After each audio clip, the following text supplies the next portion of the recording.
ఆంధ్ర యూనివర్సిటీలో మాజీ రాజ్యసభ సభ్యులు జీవీఎల్ నరసింహారావు సారథ్యంలో నిర్వహించిన మహా సంక్రాంతి సంబరాలు అట్టహాసంగా ముగిశాయి. ఈ నెల 11న ప్రారంభమైన ఈ ఉత్సవాలకు పూర్ణాహృతితో ముగింపు పలికారు. Andhra university engineering college grounds లో మాజీ రాజ్యసభ సభ్యులు జీవీఎల్ నేతృత్వంలో మహా సంక్రాంతి సంబరాలు ఘనంగా జరిగాయి. ఈ ఉత్సవాలకు ఉమ్మడి విశాఖ జిల్లా నుండి అనేక మంది కళాకారులు పాల్గొని తప్పెడగుళ్లు, కోలాటం వంటి జానపద సాంస్కృతిక కార్యక్రమాలు ప్రదర్శించి నగర వాసులను అలరించారు. దేశ రాష్ట్ర ప్రజల సంక్షేమం కోసం ఈ కార్యక్రమాలు చేపట్టినట్లు తెలియజేసిన జీవీఎల్ చివరి రోజున అభిషేకం పూర్ణాహృతితో ముగింపునిచ్చారు. కాగా వివిధ కారణాలతో సొంత ఊళ్లకు వెళ్లలేని వారికి ఈ ఆధ్యాత్మిక సాంస్కృతిక సౌరభాలు ఎంతో ఆనందాన్నిచ్చాయని నగరవాసులు చెబుతున్నారు. సార్, నా పేరు చంటి అండి.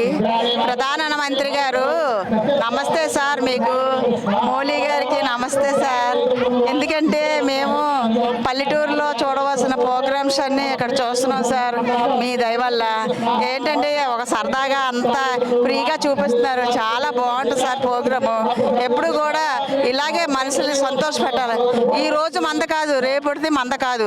అందువలన మనం ఇలా ఉంటున్నామంటే సరదా సంతోషంతో ఉన్నామంటే మనకి అన్ని విధాలుగా పర్వాలేదు సార్.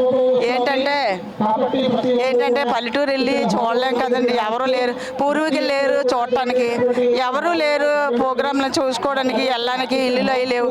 వైజాగ్లో పుట్టి వైజాగ్లో పెరిగాం సార్. అందువల్ల మీరు ఈ ప్రోగ్రాం పెట్టినందుకు చాలా సంతోషంగా నేను సంతోషపడుతున్నాను సార్. నా పిల్లలు, నా కుటుంబం అందరూ వచ్చాం సార్ చూడటానికి. ఈ వైజాగ్లో ఈ ప్రోగ్రాం పెట్టినందుకు మీకు అందరికీ కూడా పెద్ద పెద్ద వాళ్ళందరికీ ధన్యవాదాలు. ఎందుకంటే చూస్తాం, సరదాగా హ్యాపీగా ఉన్నాం సార్. ఏ రకంగా కాలం బాధ లేదు. బాధల్లో ఉన్నవారికైనా సార్ కరోనాలో కూడా కొద్దిగా సాయం చేశారు. అన్ని విధాలుగా అందరికీ బాగానే ఉంది. ఏది నష్టపోలేదు, అన్నీ బాగున్నాయి. ఎందుకంటే మీరు ఈ సంతోషాన్ని ఇవ్వకపోతే మేము ఎలా సార్ ఉంటాము? ఆ సంతోషాన్ని మీరు ఇచ్చారు. ఓ టికెట్ కూడా లేదు, టికెట్ అది లేదు. మేము సంతోషపడుతున్నాం సార్. ఏ రోజు కూడా బాధలు బంధులు సంసారాల్లో ఎన్నో బాధలు ఉంటాయి సార్. అవన్నీ ఆలోచించుకుంటా ఏంటంటే మాకు సంతోషాన్ని మీరు ఇచ్చారు మీ పెద్దలు. ఎప్పుడు కూడా ఇలాంటి ప్రోగ్రామ్స్ అవి చూడలేదు సార్. మంచిగా చూపించారు సార్. అదే కావాలి. మంచితనం అనేది మిగులుతుంది. ఎన్నటికీ డబ్బు ధనం ఎప్పటికీ మిగలదు, మంచితనం మిగులుతుంది. మా కుటుంబం అంతా సరే, మేము 10 కుటుంబాలు సార్ వచ్చాము. మీ దయ వల్ల ఇవన్నీ చూస్తున్నాం సార్. ఏ రోజు కూడా ఏ లోటు లేకుండా చూడండి. ఆరోగ్యం బాగుంది సార్. నాకు 53 ఇయర్స్ సార్ నాకు.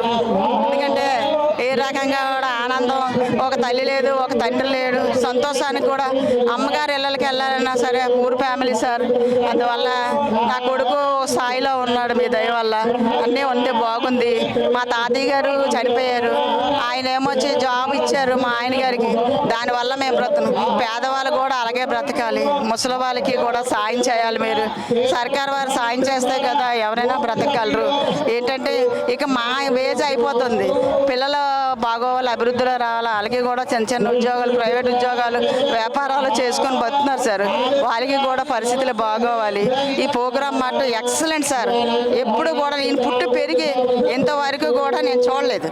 ఈ రోజున చూశానంటే అది మీ సంతోషం. మీరే ఇచ్చారు ఆ సంతోషాన్ని. ఏ రకంగా సంతోషం లేదు సార్.